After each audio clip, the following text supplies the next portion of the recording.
பேர் என்ன பாட்டி? லட்சுமி. லட்சுமிங்களா? எந்த ஊர் நீங்க? ஈரோடு. ஈரோடுங்களா? சரி, உங்க பசங்க பிள்ளைங்க எல்லாம் இருக்காங்களா? பசங்க பிள்ளைங்களாம் வெளிநாடு போயிட்டு. வெளிநாடு போயிட்டாங்களா? இப்போ அவங்க கண்டுபிடிச்சி போனா வீட்டுல சேர்த்துக்குவாங்களா உங்களை? அவங்க வேண்டான்ட்டாங்க. வேணான்ட்டாங்களா? இவ்வளவு நாள் எங்க இருந்தீங்க? இப்ப எப்படி இருக்கு குளிச்சதுக்கு அப்புறம் எல்லாம்? இப்ப கொஞ்சம் நல்லா இருக்குது. குளிச்சதான் நீட்டா இருக்குது. ஒரு கேள்விதான் கேட்கு.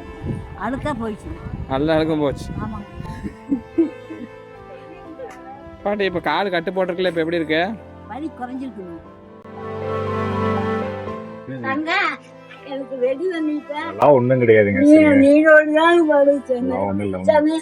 அம்மாலாம் நல்லா இருக்கணும். அம்மாவை கண்டிப்பா தைரியமா இருக்கு.